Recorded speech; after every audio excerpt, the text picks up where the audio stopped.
The Israeli-Palestinian conflict is a really old and complicated problem. It started in the late 1800s and early 1900s when both Jewish and Arab people in the area wanted their own countries. Jewish people, through the Zionist movement, wanted a homeland in Palestine. At the same time, Arab people also wanted their own independent nation in the same place. These different goals caused a lot of tension and fighting. In 1948, Israel became a country. After the British left, the United Nations tried to divide Palestine into two separate countries, one for Jewish people and one for Arab people. But the Arab countries didn't agree to this, and that started the first Arab-Israeli war. When Israel was created, many Palestinians lost their homes and had to leave. Palestinians call this the Nakba, which means catastrophe. Many Palestinians became refugees, and this problem still hasn't been solved. After that, there were many more wars and fights between Israel and its Arab neighbors. These included the Suez Crisis in 1956, the Six-Day War in 1967, and the Yom Kippur War in 1973. Each conflict made things worse between Israelis and Palestinians, making it harder to find peace.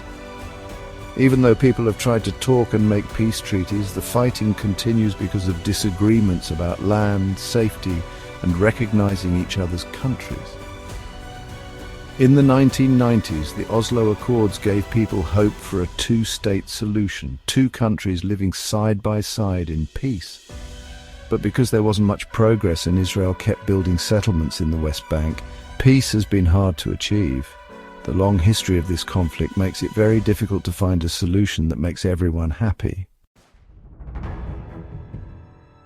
On October 7, 2023, the conflict got much worse when Hamas attacked southern Israel.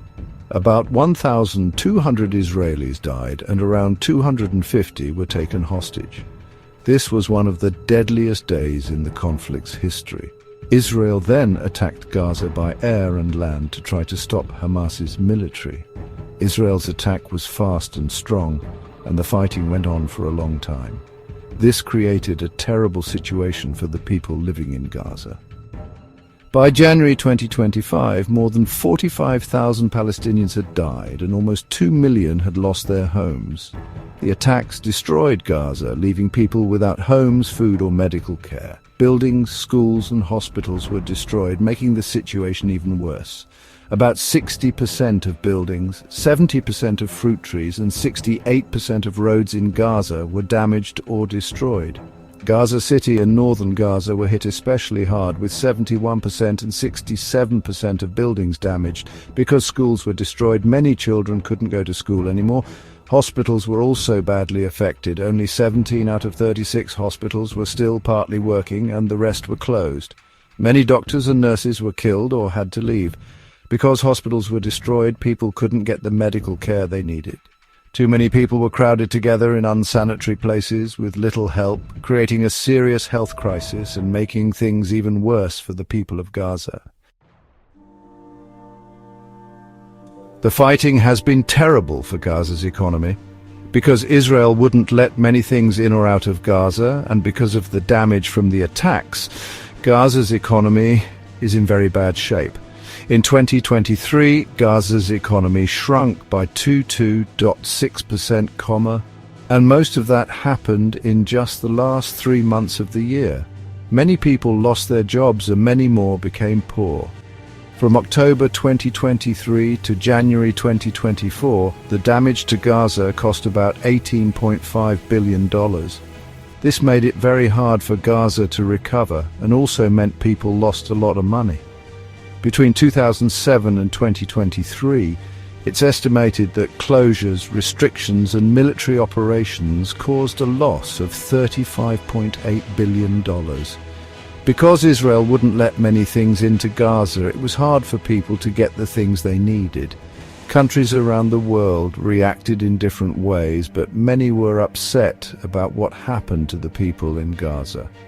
Groups like the United Nations and human rights organizations said that Israel might have broken international laws and violated human rights. Many countries wanted the fighting to stop and asked both sides to talk and find a peaceful solution. The United States played a big part.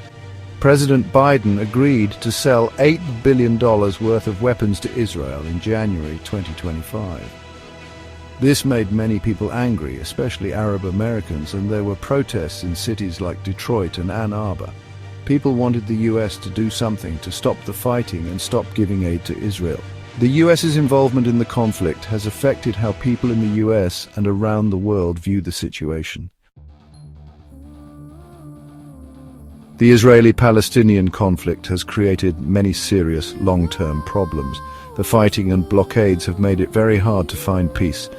The destruction in Gaza, including the loss of 70% of greenhouses and fruit trees, has been terrible for farmers and makes it even harder to rebuild. The problems in Gaza will affect the entire area for a long time. The fighting has made many people poor and hopeless, and it's hard for them to imagine a better future. Because it's hard to get necessary things into Gaza, it's difficult to rebuild and improve the economy, so people have to rely on help from other countries. Trying to make peace has been difficult because the main problems, disagreements about land safety and recognizing each other as countries, haven't been solved. Many countries want Israel and Palestine to talk and find a solution that fixes the root causes of the conflict.